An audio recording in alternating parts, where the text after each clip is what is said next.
most folks are used to signing the back of the check. Very few people are comfortable signing the front. And once you have responsibility, either for vendors or customers or employees or all three, then it gets real. And this is even before you take on investors, which is sort of the fourth stakeholder. So it's a hard set of responsibilities that owners take on that I think a lot of people underweight or underestimate how hard they really are.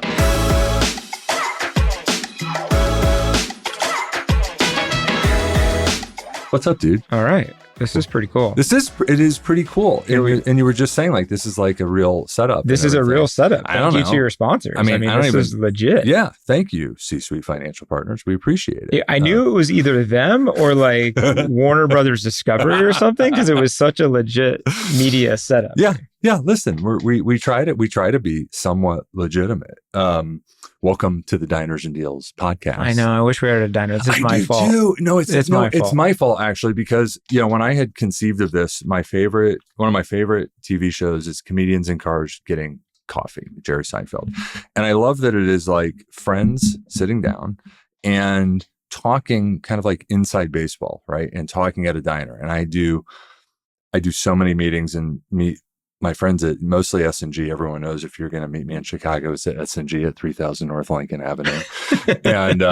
And we tried recording some there and we just couldn't get the sound right. Yeah. And so it's like, but there are donuts back there from Do Right, which I still think are the best donuts. And I challenge anyone listening to this, if you have, better donuts out there in the country, please comment. Please let us know. But I stand by Do Right as the top donuts. Do Right's lettuce, right? Isn't RJ Millman behind? I don't know. Because if so, they do everything. You would know. You would know. And I thought that they would. I wouldn't know. But no, perhaps. Yeah, but we met.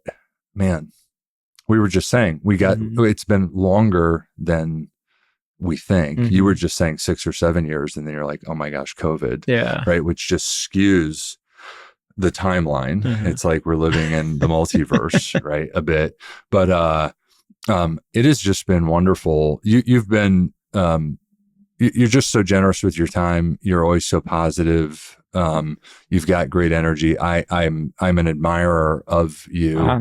So that's my mom, my wife, and now you. Okay, so I got 3. Maybe one of the kids. Don't know.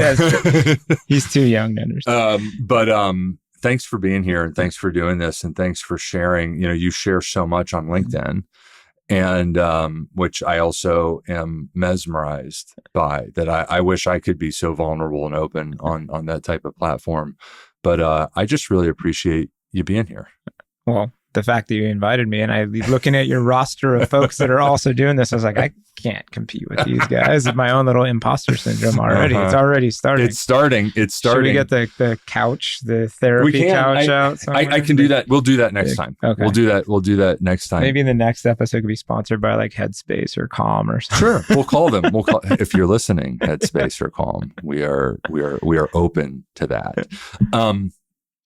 What I want to start with is what you're doing now, and then we're going to back up, and then we're going to progress and talk about now again. So Edge Acquisitions, tell us about what you're doing now. Yeah. So essentially I'm a co-pilot. I like to help entrepreneurs, searchers, or other executives who want to buy businesses or own businesses for the first time, get the deal closed. So I've had 15 years as an entrepreneur in the number one seat. It's hard. It's challenging being in the number one. So now I'm bringing those skills and learnings to folks who want to be in the number one seat themselves. So essentially what I do is I find companies that I like for whatever reason, whether I like the space or the industry or the market they're in or the geography or some amalgamation of all that. Get the sellers to want to sell to me, get the sellers to tell me what's truly important to them. I'll find that for them. And then I find operators who will run the business. Sort of like a business matchmaker. I guess in industry parlance, it's truly an independent sponsor. I had never really thought about that because these deals that I deal with are very small, sort of in the kind of like the sub $10 million of total enterprise value. Huge value to be created at that end of the market. And that's where I sort of feel like is because a lot of the work that needs to get done with these companies is hairy or dirty. It's less around technical in terms of the specific trade that they're in. And it's also not even as black and white as just digitizing the business. There's usually some other stuff involved. And I'm really kind of good at that muck just because I've been a small business owner for so long. And I sort of know what documents you need to worry about, what Department of Revenue requirements you need to adhere to, and what are the things that need to get cleaned up. So that's maybe that's my particular area of genius, is dealing in that mucky, hairy space. But we'll see if I'm able I think you're a genius in a number of areas, but I think the willingness to do that and to really find the operators who want to partner with you and get their hands go down all the way in the muck, and the founders, whether they're staying on or not, that are really up for the scaling journey, for the coaching, for the growth. It's one thing for them to say it as you are starting to get to know them, as it becomes real.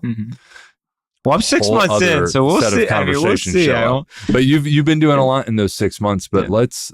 There's something that you said before we back up and talk about how you got here, which is something about that number one seat. It's a tough seat. It can be a lonely seat. You want to talk a little bit more about your feelings about what it takes to be in that seat? Yeah, I mean, I'm heavy as the head that wears the crown, or the island is lonely, or insert cliche here as it relates to being an operator / entrepreneur, or an owner. A couple of stories I like to tell is whenever I'm talking to a founder or an entrepreneur and they seem to be excited about the advice I'm giving them, I always remind them I'm just one guy with an opinion, and they can have Bill Gates or Elon Musk or Mark Zuckerberg or whomever the titan of their industry is on their board, but they've never started a blank before, whatever their business is. They've just never done it. So I bring all this up to say that at the end of the day, the founder or the owner or the entrepreneur needs to be true to themselves and true to what they think the right answer is, ultimately, because they have to sleep with that decision. Absolutely. But with that comes a lot of pressure. And the best way to summarize it is most folks are used to signing the back of the check. Very few people are comfortable signing the front. And once you have responsibility, either for vendors or customers or employees or all three, then it gets real. And this is even before you take on investors, which is sort of the fourth stakeholder. So it's a hard set of responsibilities that owners take on that I think a lot of people underweight or underestimate how hard they really are. In 2005, when I was graduating business school and people were doing things that were, quote, entrepreneurial, those were like the losers. Those were the people at Michigan Business School who couldn't get an interview with Kraft or Goldman Sachs or McKinsey. And even when I left Kraft in 2009 to start my first business, which was a smoothie shop that turned into a chain of restaurants, like people were like, what are you doing? And that was 2009. It wasn't only until 2012, 2013, when people started hearing about this Mark Zuckerberg guy, when people started hearing about this Elon Musk guy, when Jeff Bezos started to become sort of a persona in and of himself, that entrepreneurship sort of became cool and revered. So now, unfortunately, people think it's easy. Or they think that because in many industries, the barriers to entry are so low, they think that anyone can do it. And that's just, unfortunately, it's not true. So part of what I try to do, either with founders, entrepreneurs, or even just my own content on LinkedIn, is just tell people that expose the truth to an extent, and then let people make the decisions for themselves. You also mentioned Michigan, and I did make sure to wear Ohio State shirt for you. I even brought on my Ohio State. The shoes are pretty classy. God, I hate Ohio State. I know you do. And listen, you know, I did not start as an Ohio State fan. This is my wife's doing. I think you know the story. Yeah, you went to Rice, which is a very good school, and all my Ohio State friend fans, hardly any of them actually went to school there, which should tell you something.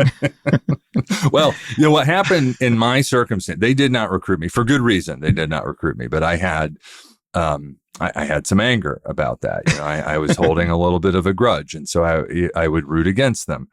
And my wife, who is a super fan and an alum, basically, I think about 3 years into our relationship, told me I had a choice, which was either start rooting for the Buckeyes or find someone else to marry. Wow.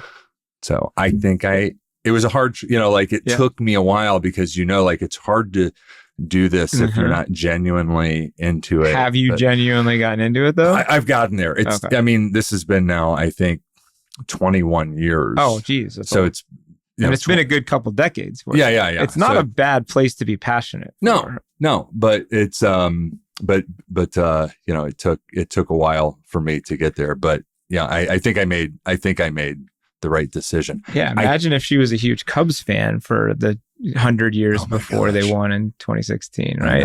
Ohio State at least wins. That's right.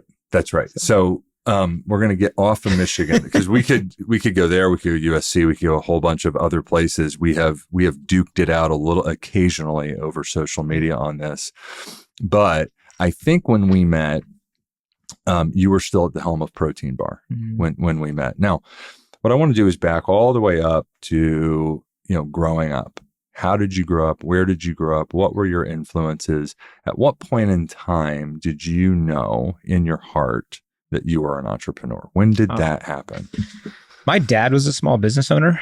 He was one of those that worked 7 days. He had dry cleaners and he owned some, property. I grew up in a small town outside of Los Angeles. And the two sort of seminal things in my life that sort of shaped who I am now were my dad died when I was 11. He dropped dead of a heart attack, middle of the night. And I grew up heavy. I was the fat kid. So, and it didn't help that my name was Matt, which rhymes with fat. So you get all the cruel jokes from kids who can be quite creative. Sorry. So those were the two sort of seminal things that happened to me. As you and I have talked about trauma, that's where it started. I was an 11-year-old who had trauma.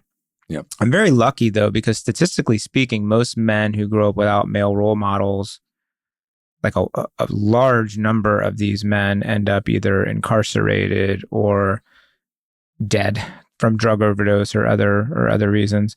So I got pretty fortunate that I didn't go down that negative path. You and I are both very lucky and fortunate. You and I both had early childhood trauma, and we are so blessed. However it is that we got here to be doing what we're doing and be sitting here together today. Just to even be sitting here. Exactly. Yeah. So we're totally different, maybe a different story for a different podcast, but that's sort of the undercurrent of everything that I did. So because of that, I sort of grew up a little early. I became the man of the house at age 11, which I didn't literally become the man of the house, but sort of elevated myself metaphorically into that role. So as a result of that, just always was out kicking my coverage from a goal setting perspective. So immediately set the goal to go to USC, which I did. Then I set the goal to be a sports agent, which at 18 I became. Then set the goal to go to business school, which I got into at Michigan, and then so on and so on and so on. So the funniest part about it is I was always the youngest guy in the room until like the last few years. It changed. It flipped on us, didn't it? Overnight. I feel like it was overnight. I was always like that young overachiever kid in a room with adults, and now I'm the adult, as you just described as well. So, so that's sort of the backstory. Was from LA, went to USC, ended up becoming a sports agent for baseball players, which was a dream job for many. Did that for 4 years, worked closely with pro baseball players, and then left to go to business school. Moved to Chicago to work for Kraft Foods and traditional brand management, May of 2005. And then left Kraft to start my first business, which was Protein Bar, which was when we first met. Remind me when you started Protein Bar, what year? May of 2009. Okay, so you were at Kraft for 4 years. Mm-hmm. So you went down the big company route, and I'm sure you learned a lot. And I'm sure that was internally for you in different ways challenging. I remember when I went from entrepreneurship to Eaton Corporation, and I was in the identity management software space, and I met, my spouse, and I moved back to the Midwest, and I went to business school, and I'm like, I don't know if I can do what I was doing anymore. I got to pivot. And I decided I was going to go into industrial manufacturing. I moved to Kalamazoo and was operating a truck parts remanufacturing business coming from entrepreneurship. Mm-hmm. And it was, and I learned so much. And there's so much from that Eden experience that I have taken with me, and it was eating me up at the same time. How was Kraft for you? You're 100% right, at least as it related to me. Learned a ton for 3.5 years. Some of the best leaders or bosses, it's weird to say boss because I haven't had a boss in a while, but that I've ever learned from happened from Kraft Foods. They teach you how to be a general manager, and that's why I took the job there. And then when I left and started Protein Bar, most folks thought, they're like, oh, did you learn all this in business school? I'm like, no, I actually learned it at Kraft Foods, being a professional, sort of where I learned how to be an entrepreneur, business owner, general manager. So I think fondly back to those 3.5 years at Kraft, because I did learn a ton. I was just young. I was 25 through 29, and then started my first business as a 30-year-old. And oftentimes I think, well, especially now that I'm 45, the pros and the cons of starting a business that young. The pro is that you have naivete, right? Yes. The con is that you have naivete, right? But I miss that naivete that a young person had, to go face first, head first, with reckless abandon into starting a business. And now that I'm a little older, I sort of miss that I had that. I understand. Because now you need to be more thoughtful. Now, the flip side to that is I sort of wished that I had my wisdom and maturity and leadership that I've learned now over the last 15 years that I could have applied when I was a young entrepreneur, especially because Protein Bar grew so fast. Yes. So that's kind of the pro and the con of having it happen early versus late. But I guess that's sort of why we're all on these journeys, right? And why the journeys have many chapters and many pages that you go from one to the next. And I remember when I got fired from Protein Bar by the private equity firm, like I was sad. And I was sad because I wasn't Mark Zuckerberg, or I wasn't Elon Musk, or I wasn't Jeff Bezos, these founders who had started their business, but then continued to lead it through a transcendental period for those businesses. Yeah. And then I just realized I'm not those guys. But it was hard to compare myself to those folks. Of course. Or any leader who starts a business and then takes it through to, many hundreds of millions of size or revenue or employees or whatever it is you happen to use as your benchmark. But here I am. And I learned a ton from it. Yes, here you are. Yeah. And do you compare yourself anymore? Or are you in a different place now? I do. It sucks. Comparison's the thief of joy, everyone says. I don't even know who's most quoted for that, whether it's Kermit the Frog or Notorious B.I.G. or Rudyard Kipling. Someone the other day said it was Theodore Roosevelt that came up with that line. Comparison's the thief of joy. I do. Someone will look it up for us. Someone will, yeah. Someone's Googling it now. But I do. And it's unfortunate. Do you know how great you are? We talked about this when you first came in here, right? You don't. It's okay. Yeah. And we know where it stems from, right? And that all I have ever wanted for you is for that heart to be open, right? For you to love yourself and to take the love. Are you able to do that more now?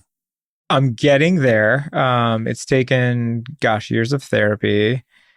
Where this sort of all bubbles from recently is, I've had 3 businesses that I've started. One was a restaurant, or a smoothie shop turned into a restaurant chain. I sold to private equity. I had a beverage, sold to Dr Pepper, and a video shopping startup that I exited to QVC, which on the surface looked like tremendous successes because they were things I started from nothing and exited to the marquee acquirer in each of those 3. And anyone looking from the outside, repeat that again. Just say it again. What you did. You started a smoothie bar that became Protein Bar that was sold to private equity. Correct. Yeah. You started a coffee brand that you sold to Dr Pepper.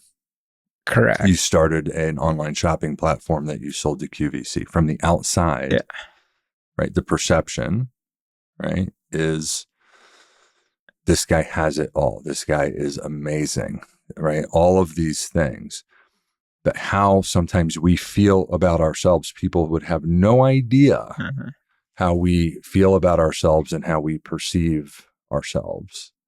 But these are things you started and sold. And so you were saying, just on the surface, it looks tremendous. And I've had a hard time of connecting them to either wins or success versus in my own mind thinking them as losses. For me, Protein Bar, I sold at the peak, yay me, but I rolled a bunch of equity and then the business sort of went a little bit sideways. It's just now getting its mojo back.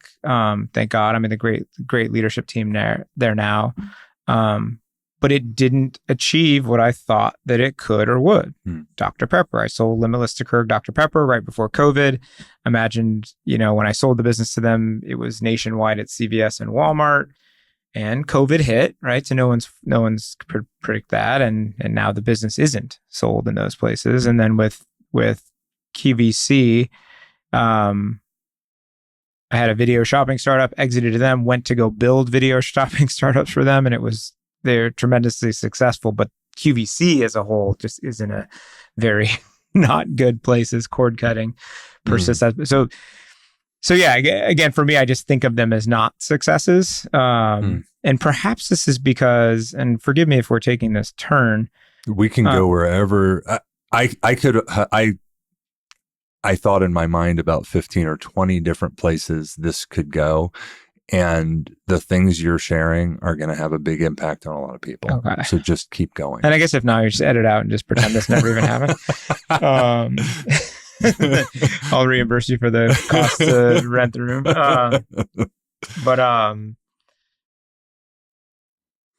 Perhaps the reason why I view them as failures is, and this is what sucks about America, specifically in the West, is the fiscal scorecard. So the monetary return compared to other people who started those things. And granted, don't get me wrong, I'm very lucky.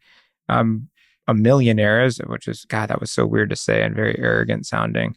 But sort of when I compare myself to other folks in my peer set that had other exits. Now, the bad news is I'm comparing myself to other people who had very large, substantial, once in a lifetime type exits and not remembering, and maybe this is why this is a good session, because I'm not remembering the 99.9% of people that actually ended up with nothing or ended up in bad situations. So, that's right. But that's the unfortunate part, perhaps, about this comparison syndrome is it tends to be, or at least for me and most folks that I talk to, purely based on money, and what the financial return was for those outcomes. And don't get me wrong, mine were good, but they certainly weren't what I compare myself to, which is my own fault. It's my own problem. Yeah, let's definitely delete this part.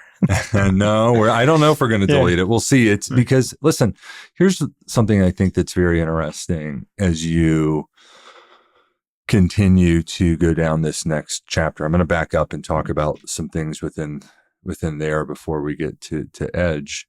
But one of the things you said, I think, is really, really important. And it's part of what is making you successful and is going to continue your success and what you are going to achieve in the next 15 years, I think is going to be beautiful. I think you're actually going to enjoy it. I think you're going to be present in it. I think you're going to have a very different emotional reaction to your success. Part of because you're going to be helping so many people. You're not going to be concentrated on one thing, and you're going to be using all of the wisdom and all of the battle scars, right?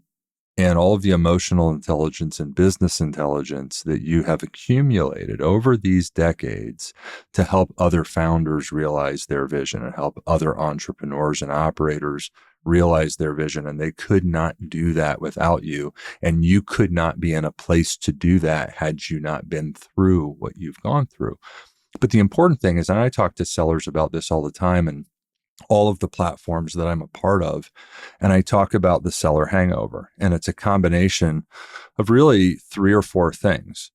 When you're selling your business, whatever has taken you to that point to do that, whatever you were thinking you were going to achieve with your partners on the other side of it, a few things happen. Number one, while you're transacting the business, you're distracted. So there's a little, I think of it as a J curve almost, right? Any other J curve. So you're a little distracted. So the business is going to be down a little bit. You complete the transaction. Guess what?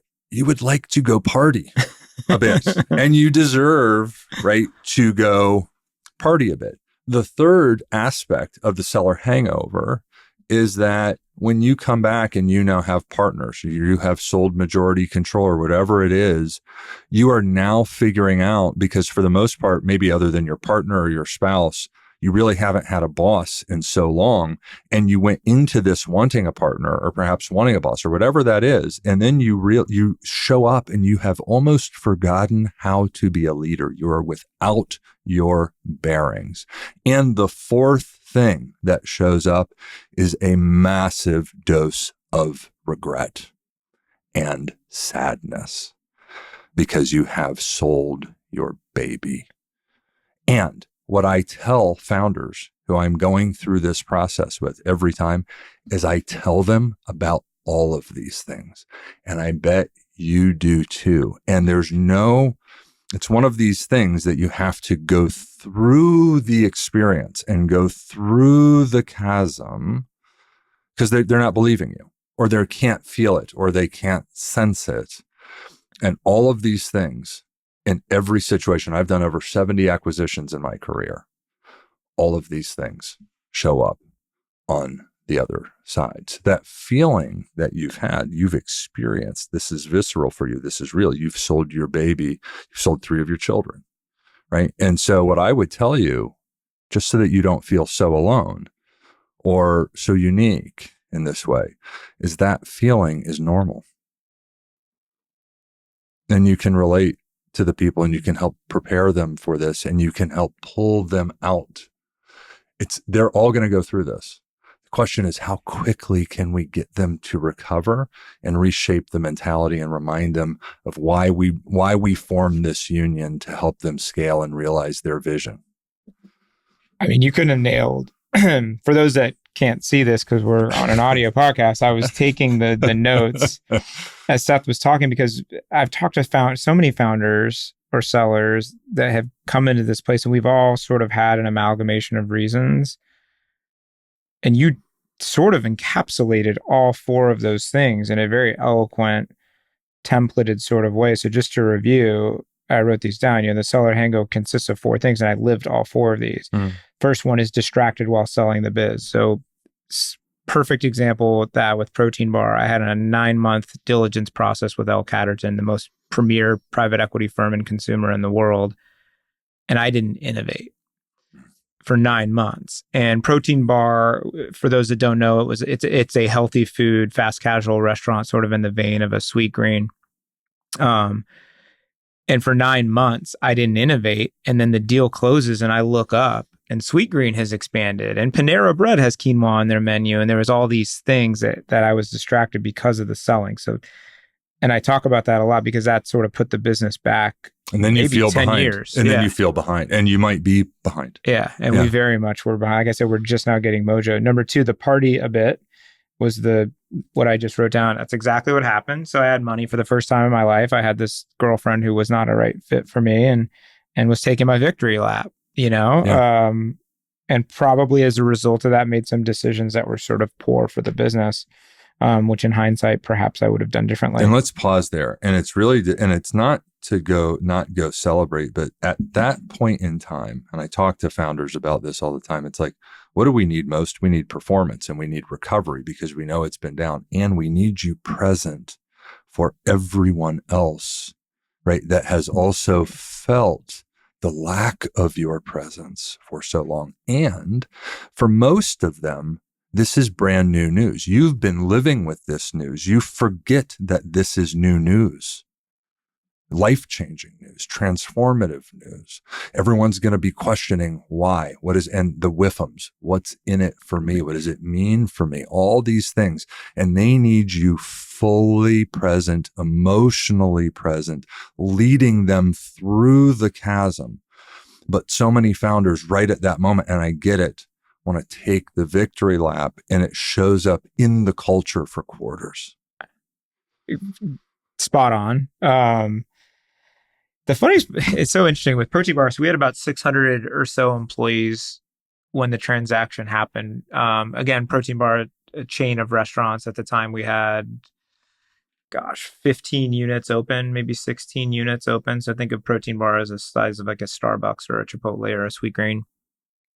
So most of the employees were store level folks. But even at my corporate headquarters, which we had a team of maybe 15 or 20, their lives didn't. I mean, several folks got paid out on the deal because I gave equity to some folks. But like in general, the deal closes and they're like, okay, well now what? Like, what's in it for me? Or okay, what do we do now? What? But I got lost in that, lost, not the right word. I didn't. I wasn't present to the fact that was going to be the prevailing mentality. And that was also your first sale. Yeah. So you and I don't know, the private equity sponsor or partners or whatever, they may not have also prepared. It's their job to prepare you because they've done this.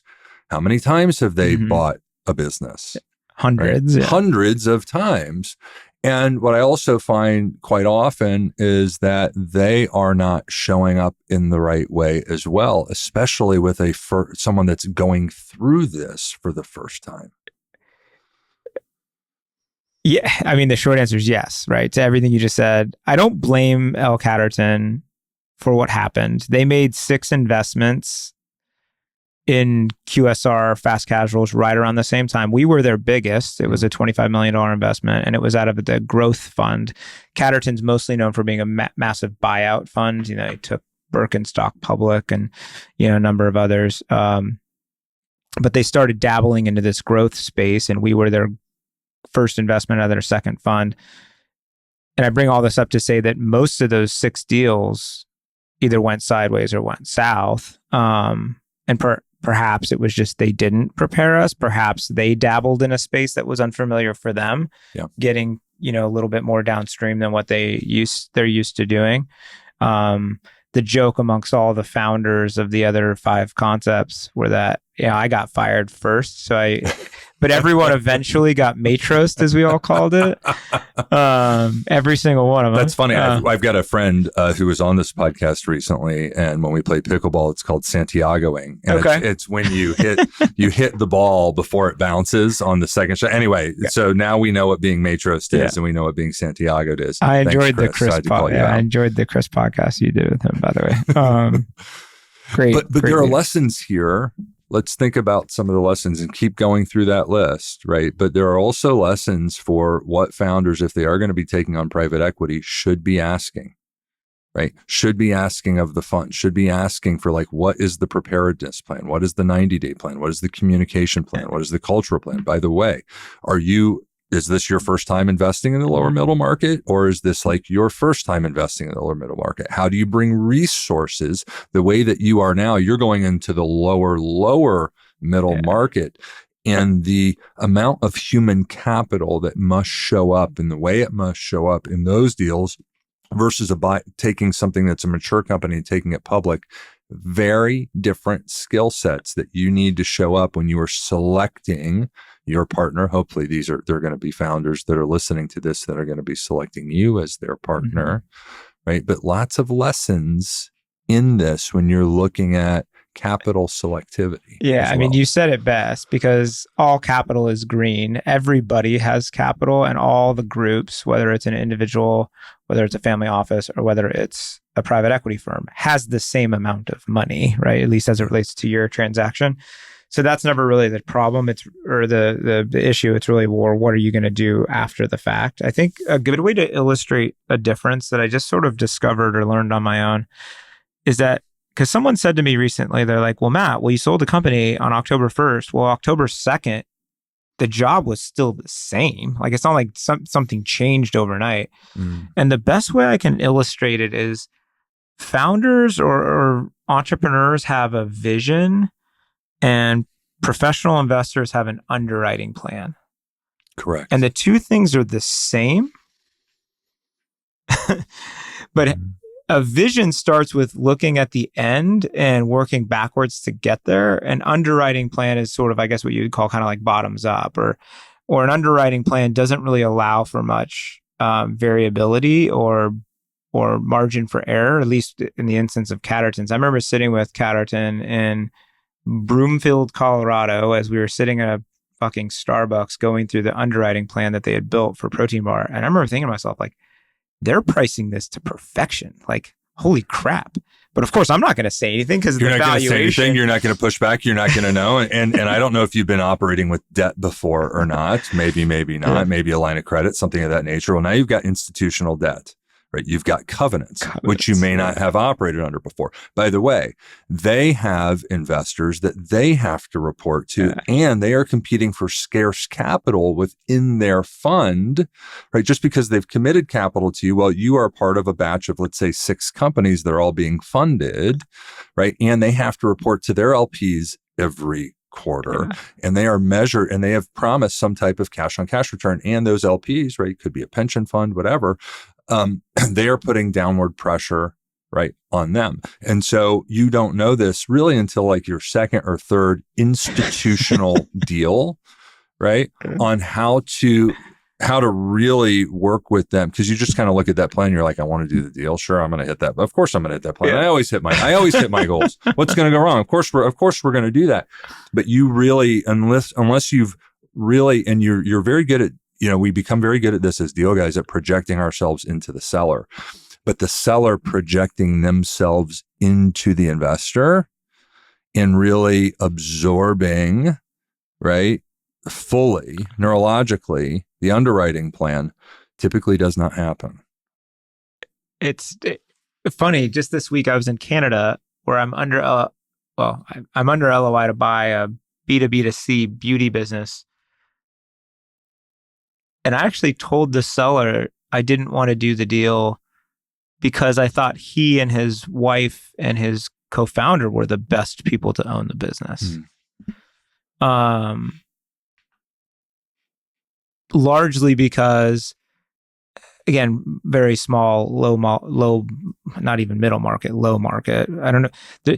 Private equity doesn't have a word for what I do. It's because everyone always says lower middle market, but I'm like, you're lower. Lower. Yeah, Matt was on Matt Sachman from Coldboard Capital was on before you. Yeah. I think, listen, the group that plays here the most at scale is Shore Capital.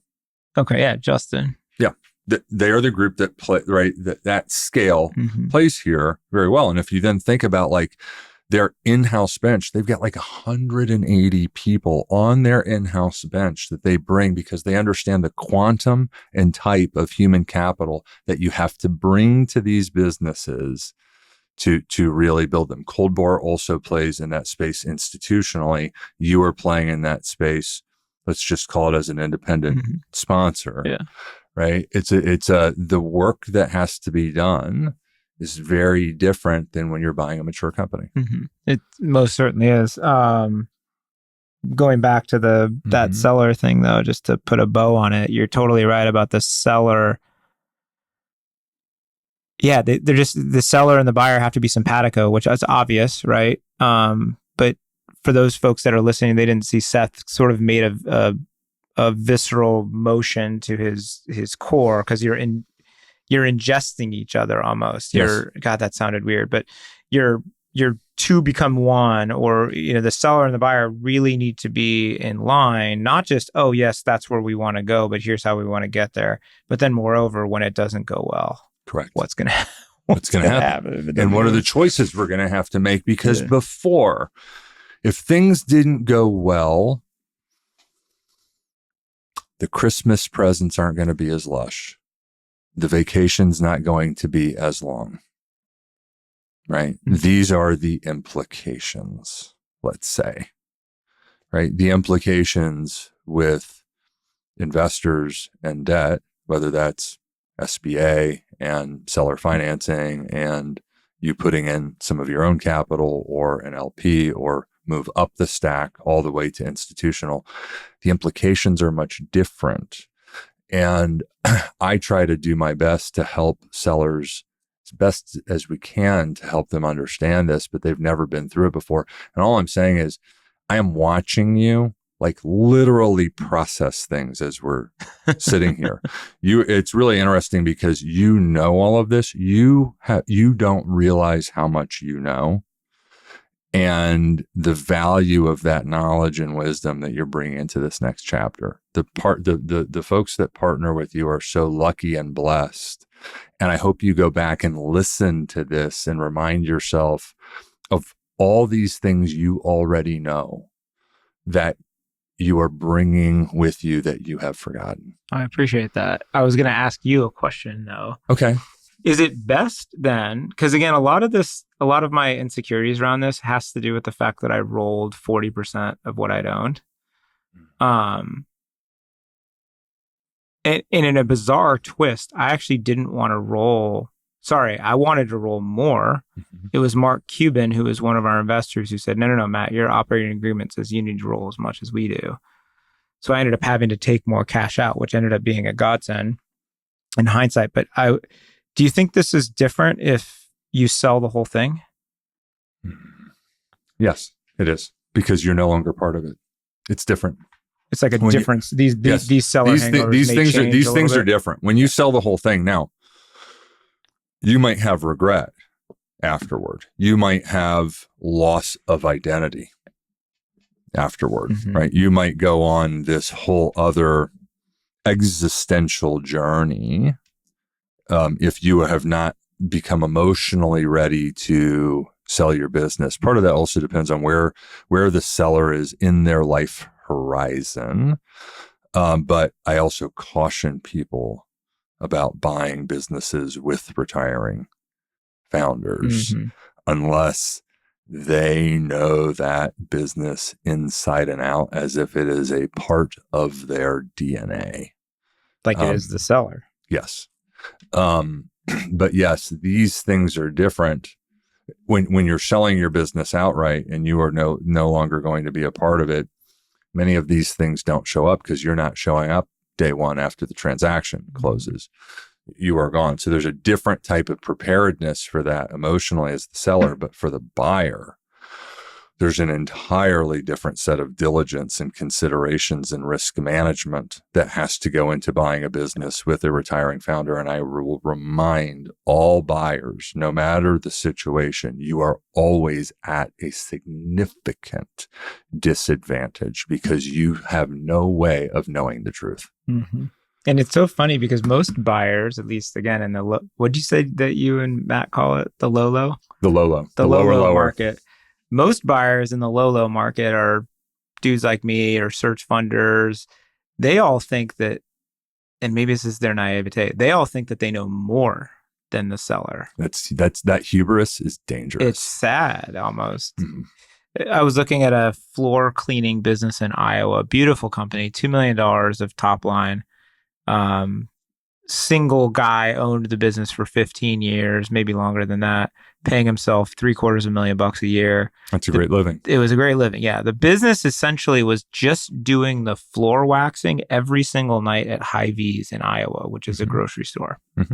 And I was looking at it. One trade, one thing, grocery stores, maybe one grocery store, Hy-Vee, right? One correct thing again and again and again. And I can only imagine, you said 15 years, what went into perfecting, right? How much wax are they using? How are they managing, right, their chemical supply chain? How are they managing their formulation? How are they managing their labor? Because this is done typically in late at night as well. All of these, all the labor dynamics, everything else. Keep going. I was going to say that the acquirer, the searcher that I was looking at this with, sort of had the gall on the call with the seller to probe him on his cost of wax. And I pulled this kid aside afterwards. Sorry, I called him a kid. He's in his 30s. But I pulled this guy aside afterwards and I was like, Jason, what are you going to tell this guy who's been doing this for 20 years about how he's going to buy his wax?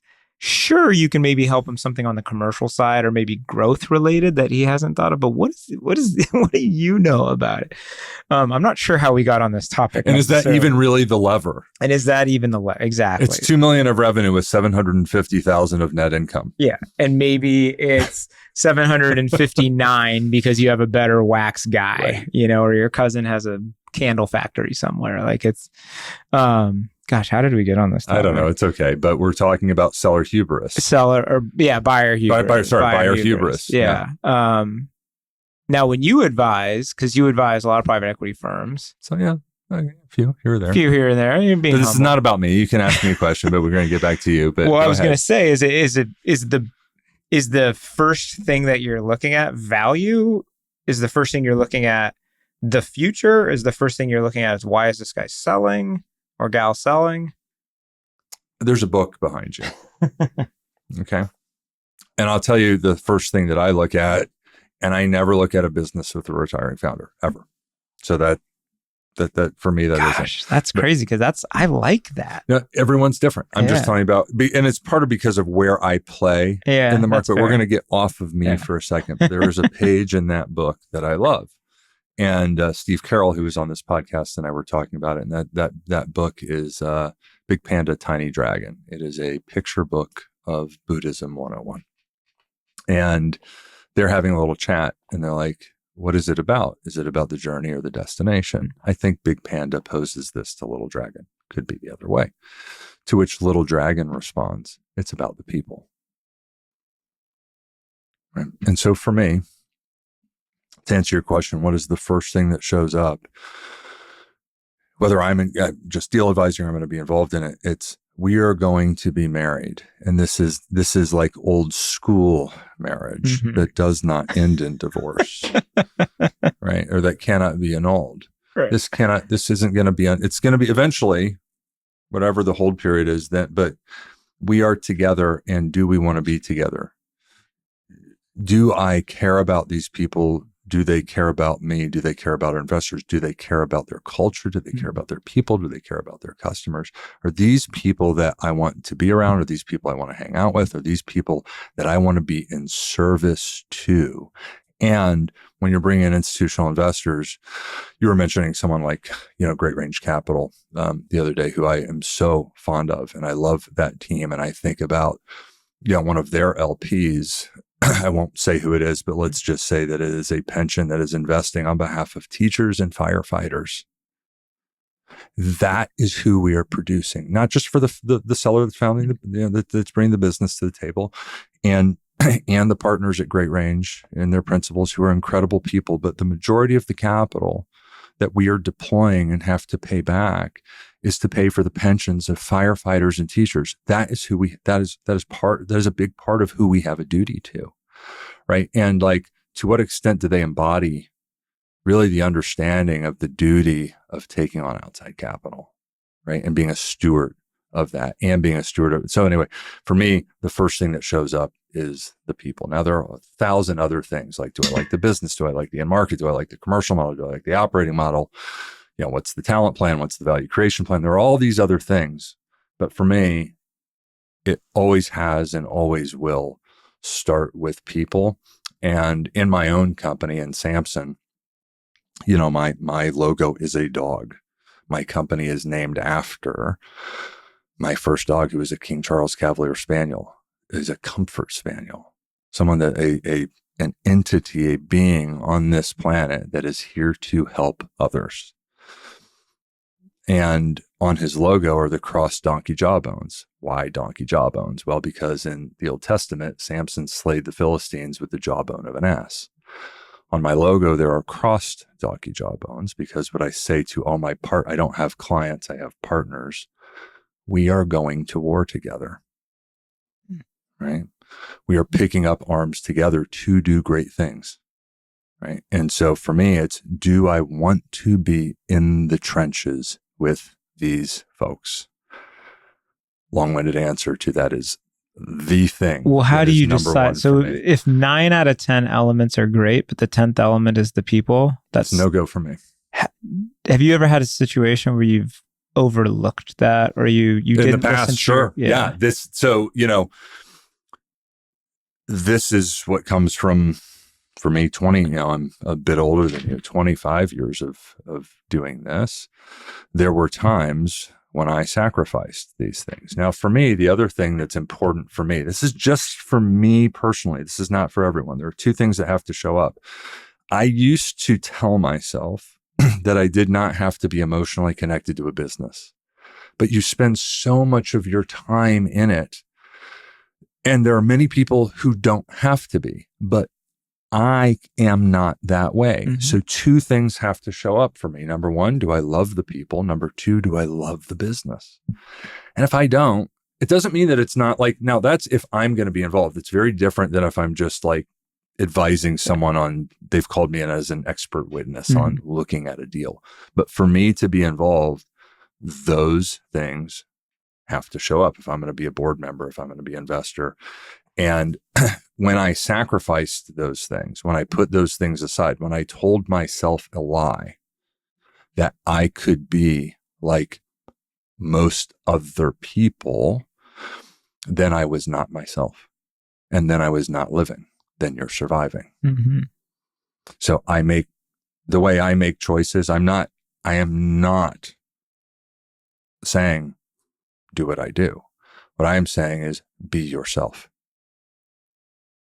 and it'll fit. It'll come to you. It'll find you. You'll find it. You'll find it. Yeah. Yeah. Yeah. So let's talk about. Go ahead. No. You want to go back to your sheet? You want to go back to you want to go to number 3? Well, because we did 1 and 2. Distracted was 1, and then party a bit, and the presence of others, just to kind of put a bow on this whole thing of seller hangover. Yeah, let's do it. You like that? You're going to use that. Please I liked it because it's templated. Mm-hmm.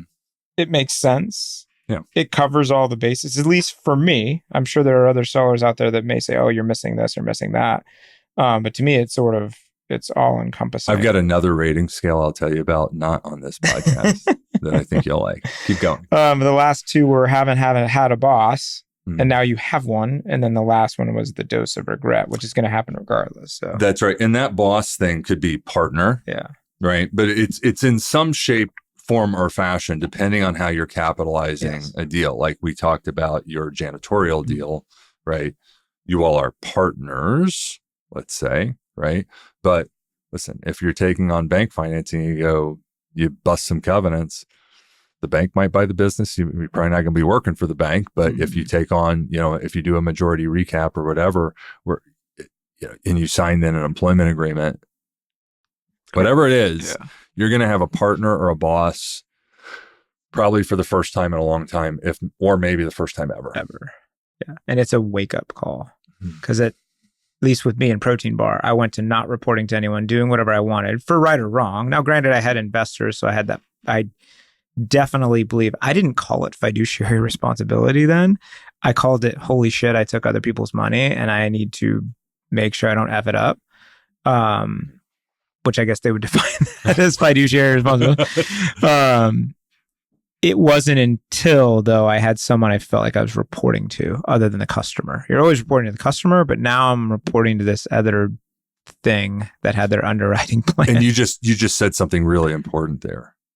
You said you felt like you were reporting to someone. That's not a partnership. That's fair, yeah. Right? These are the things you want to, when you enter into these things as the seller, this is something the seller needs to test. Is this a boss? Is this a partner? And then you, as the buyer, need to, depending on the role that you're taking, really need to make sure that you're showing up in the right. Now listen, delegation of authority from a accountability and responsibility. At some point, the buck stops somewhere, but but that's not the feeling you want, because what you don't want to do is turn a founder into an employee, or that the feeling of an employee, that you have just fractured something in them that cannot be undone. And you think you can accomplish that in a majority buyout, even if they're rolling? Sure. It's a feeling. It's how you show up. Anyway, there's more to I'm thinking about this. But you don't know that as a buyer. You can sense it. You can sense it, but you can control how you show up. This is what's important. And perhaps, I talk a lot about Catterton, and perhaps a lot of it was just my own immaturity. I was 33 or 34 when I sold, and I wish that I was 44. We can't go back. We can only go forward. We can't go back. We can only go forward. Yeah. I'm going to remind you, right? I'm watching you process, and it's a beautiful thing. Everything you now get to bring to the table. And I hope that your future partners are listening, because there's such a depth to you of caring and creativity and experience. And you and I also carry all types of battle scars. And it's how we now are able to manifest all of that to help others achieve great things. I want you to remember who you are, if nothing else, from our interaction. What's interesting, you bring up the helping of the others thing, and maybe that's where it's always been different. Being an entrepreneur is selfish. It's selfish on a few vectors, right? The family vector. You know, I feel bad for friends who start businesses with kids and families. Like, thank God I didn't. It's selfish from a mind share perspective. If you're out to dinner with someone and you're not listening to what they're saying, you're thinking about payroll or whatever it is. Yeah. It's selfish from interests. So you lose friendships, you lose activities or things that you're into. So it's a very selfish thing. But when you use that word help just now, at least as it relates to us, that's a big shift. That's what you're doing. That's what and now I never had thought about it as now I'm in the service of helping others. Yes, you are.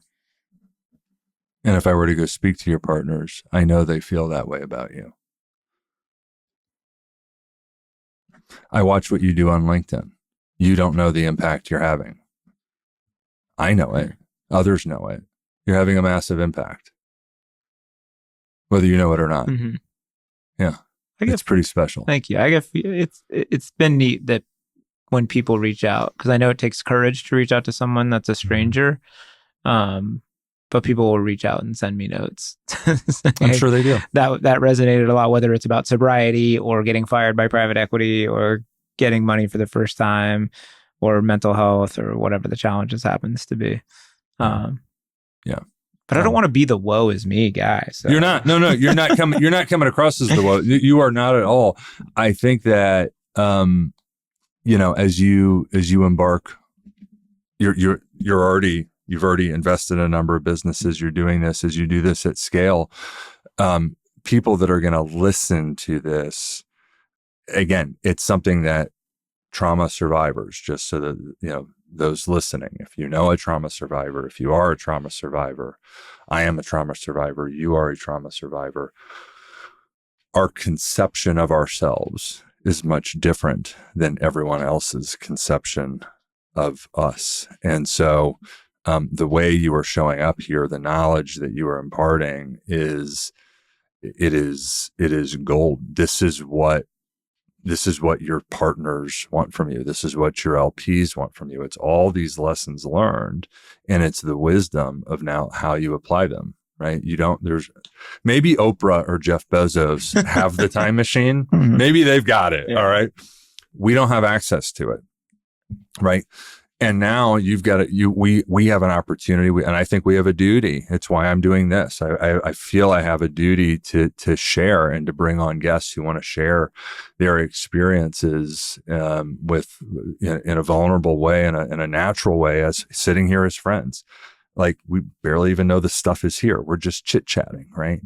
But you're going to have such a big impact, and for you, the beauty of it for you is now it's not just on one company, it's on many. And all of those customers and all of those employees and many of the people that work in the businesses that you're touching tend to be the sole owner, the sole breadwinners, right, for their families and the impact it's having on their families. And so you now have a chance. The work you're doing has this multiplying effect, right? That is fantastic, because now, as an investor and as an operating partner with what you're doing, you get to have an impact across multiple businesses, and so and bring all of this wisdom to bear. And if I were a seller in the lower market, I would want to partner with you. Thank you. It has been neat. Seeing Alejandro's the owner of a cleaning company that I backed earlier this year, and with my capital, we were able to go buy 2 other companies with a third one on the way, and it's been neat. I've been sort of proud of him as he's matured and as I've seen his growth as a leader and some of the positive changes he's made. He's certainly stretched from working in the business to working on the business in a way that's kind of neat. It's only been a few months. So if he didn't have you, he wouldn't be able to do this. Thanks right? For that and point. It's true.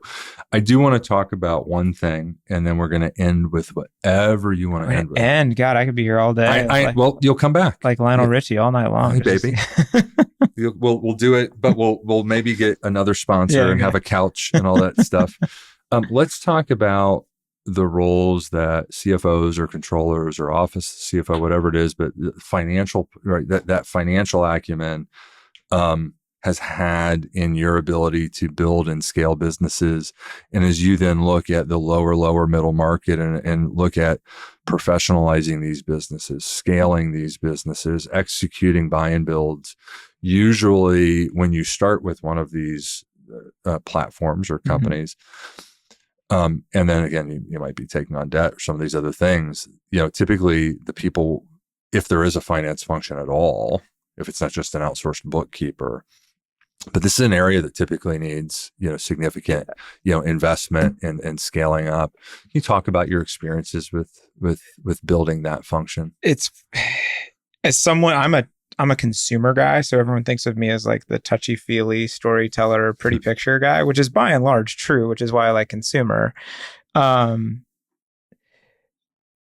the topic of financial discipline comes up in this low field a lot, because I love it when I'm talking to a seller and I'll talk about either systems or processes or reporting, and they'll immediately say, "Oh, my accountant." And I always say, an accountant, you only need once a year. That's to file your annual returns. Like, an accountant is not necessarily financial controls. And that usually transitions to the topic of information. So a lot of sellers oftentimes think that financial controls are, oh, just because I have an investor now, I got to do these things. Or, oh, of course, my investor wants me to get, regular books.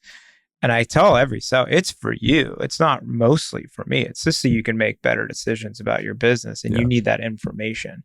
It's right now you're going into battle blind unless you have the information as to what problem you're fixing. Now, sure, you may have anecdotes and you may feel it, and anyone who works or owns a small business sort of knows their blind spots or vulnerabilities, but perhaps they sort of put off financial controls either because they're scared of the truth, because they're scared they don't know how to fix that truth, or because they truly are just focusing on sales and growth, which I don't begrudge any owner for going through that. But the topic of financial controls comes up for me most specifically because that's the first big, easy thing that you can do on the low to stretch someone for that low market to low or middle. And a lot of the stuff that I like to play in is when a company kind of doesn't have it. Or I'll look at deals and everyone will ask me like, did you do quality of earnings? I'm like, for me, quality of earnings, they said they did this much in sales, and I looked at the bank account and they had that much cash deposit. It's like cash proof in many of these businesses. That's where I like to play. So, but there's a disconnect beyond that. And that's mostly just because you can't really do quality of earnings necessarily. I kind of went all over the board with that answer, but it's more important than I ever would have thought, especially as someone who is pretty picture and colors and logos and fonts and taglines, because it's information, and it's not controls for the sake of controls. It's controls for the sake of information, and that information for the sake of better decisions. That's right. And as you scale these businesses, if many of them require quite a bit of working capital, right? And go ahead. I see you smiling. Well, I'm smiling because that's actually a really good point, right? A lot of entrepreneurs don't sort of, and I still kind of struggle with it as I look at a popcorn factory versus a feed mill versus a lash extension company versus a cleaning company. Like, this concept of working capital is not necessarily what an owner would define it. They would say, oh, it's just the money that I have to pay the bills. But they're improving that makeup is what puts dollars profit in their pocket. And oftentimes I don't think owners realize they have control over that. They think it's sort of just this is just the way the business is run. Right. But that doesn't need to be true. That's right. And also how to define working capital can be different for different folks. Yes. And there's the textbook definition, right, from an accounting perspective, but that doesn't necessarily capture it either, depending on the dynamics of the business and the cash flow cycles of the business. And listen, I've acquired businesses, which I really like acquiring, that are negative working capital businesses. Those are really cool. But still, if you're going to scale them, that curve can change, right? That curve can change for a period of time. As a business owner, I always thought working capital was just my payment terms. Right. Like, oh yeah, I pay my vendors on net 30. Yeah, sure, I could ask them for net 45. Now all of a sudden I have better net working capital. And yes, from an accounting machinations perspective, that certainly is true, but it's more than that. Absolutely. And maybe it's probably just because, the actual definition of net working capital is AR minus AP or some combination of that. And you just assume that just play with my payment terms, but it's more than that. It's much more than that. Like, especially like in construction or things of this nature, right? Especially if you're having to, let's say, front, let's say you win a big job and, you're going to have milestone payments, and that the job you've just won is like 3 times the size of any other job, outstrips the size of the company before. And you've been, and now you're going to have to front all this labor and all these materials and all these things, right? To then recognize, pull through the revenue, let's say 6 months from now. And so different businesses have different dynamics. Commercial cleaning, it's a big deal, because if you want to grow, you need to add more customers, but those customers pay you usually a net 30 to net 60. And I've got to get labor, I got to pay them on day 5. I got to get the trucks, and I got to pay them, right? Because in those businesses, you're paying weekly, right? And so growth comes with the need for additional working capital. Now, you can equitize that, you can borrow it, all these other things. And then the other tricky thing that comes typically with growing those types of businesses is, especially with net new customers, right, is, are they going to pay? It's a whole other God, that's so true too. Especially in B2B, different. And everyone says, oh, I have a contract. I'm like, that doesn't mean shit. Like, first of all, contract's really only as good as someone's willingness to enforce it, right? Number one. And number two, you may perform the services and contract and not. You still have to go get that money from that person. That's right. And then number three, you may be owed a lot of money by someone, but if they go out or if they go bust or if they go AWOL, you're not getting that money. That's right. Gosh, yeah, I'm thinking of a seller right now she's a wonderful business owner. She has a plastic injection molding company, and Harley Davidson owes her $500,000. And that's like her pain. Her pain is not having this $500,000 to go buy to go buy products for other projects. I'm like, there you go. You don't need to raise $500,000. You just need to get your guys to pay you. You need to go get paid. Yeah. God, you need to go get paid. Right. It's hard because they have no real leverage other than if their product is sticky to that customer or not. Does the customer need that product? We could go. I want to know so much more about this. We can take it offline. We're going to go have a bite to eat when this is done here, and we're going to talk about some of your deals. Listen, I think this is a great pausing point. There's so much more that we could talk about. And I hope you come back, and I hope we do this again and pick up the conversation maybe 6 months from now. Let's talk about some deals that have gone well and some deals that have gone sideways and some things you're looking at, and we can chit chat again. But before we end, is there anything that's just, we've sat, you've poured your heart out, we've talked about a lot of stuff. Is there anything that like you want to share with the audience, whether it's, 30-year-old you that you're speaking to that's about to leave Kraft or Mondelez or whomever it is and go start their business, or if you have in mind, a seller that's thinking about doing a transaction and bringing on a partner, an investment partner, a business partner for the first time. Is there anything you're feeling right now that is topical, that's weighing on you or that's present with you that you want to give any kind of final thoughts? Yeah, I think the thing that's come up a lot as you were talking about the seller and the relationship between the seller and the buyer, the thing that was going through my head was time. Just take time to get to know them. I think a lot of my challenges or a lot of my stub toes as I view them was when I rushed to make a decision, because I always prided myself on being decisive. Mm-hmm. You can still be decisive, but take time and be thoughtful to get to the bottom of that answer. And maybe that's an area of maturity that happens over time, is that you tend to understand that you need a little bit more time to make a purchase decision. You need a little bit more time to make a hiring decision. You need a little bit more time to make a decision within the business, but that's not necessarily a bad thing. I had always prided myself on speed of execution, but if I go from making a decision from 1 day to 2 days, I've just increased my decision-making time by 100%, right? So it doesn't have to go from 1 day to 100 days to make a decision. It's just taking a little bit extra time. And I'm starting to do that a little bit more, just being more thoughtful. I'm glad you are. And I'm glad it's a great point you bring up. I talk about this a lot. We teach this a lot in M&A class. But, because it was interesting. You talked about speed to make a decision with, let's say, buying a business versus like hiring or firing an employee. Very different implications, right? Very different implications. It is really important, especially, listen, it doesn't matter if the founder is staying with the business or the founder's not. If the founder's not staying with the business, then you not only need to spend time with the founder, you need to spend time with the people who are actually running the business. You need to go see, you need to be present. If they won't actually let you into the operation, especially with a retiring founder, walk away. Number one, right? Number two, one of the things we talk about is never luring someone into the boat.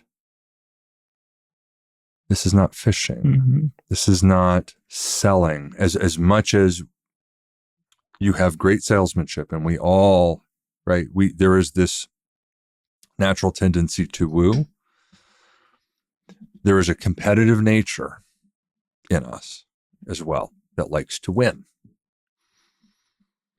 right? This is just as important, and you talk about this a lot on LinkedIn, is picking your spouse, right? The seller, though, even more so for them versus the professional investor, this is the only time, unless it doesn't work and they buy the business back and then go sell it again, which happens. But realistically, this is the only time they're going to do this. And so you need to spend as much time as possible so that you all come to this place, into this union together and willingly, without pulling each other in. Never lure someone in. They have to want to walk that aisle or walk those steps with you. Yeah. If you find yourself pulling, let go of the rod. And you'll know when you're doing it. You have to challenge, you have to check yourself. Yeah. That's the hard part though. It's because it's really offset hard by the competitiveness, this livestock feed deal. I really love it. I want to get it. Don't fall in love with the deal. Yeah. Never. And spend as much time as you have to. I was just with someone this week with one of the platforms that I have the pleasure of working with. And this is a conversation it's a relationship that's been going on for 10 years. And it's a conversation that's been going on for 2. And, it might go on for another 5 or 10 or 1 year or 6 months. Don't know. Doesn't matter. What matters is ultimately these people who are going to make life-altering decisions determine whether or not they want to be together and when and how it makes sense. That's what matters. And it's hard to reverse. You got to do it right. Super fucking hard. Yeah. You asked if we could cuss. Yeah. Yes, we can cuss super hard. All right, man. Listen, it's been too long since we've seen each other. I'm so glad that you've done this. Thank you so much for coming on the Diners and Deals podcast. Yeah, I'm glad we did this in person too. This definitely has to be. It's got this person. Yeah. This podcast. This is an in-person thing. Yeah. Let's maybe do it again. For sure. All right? I appreciate you. All right, man. brother. Thank See you. you.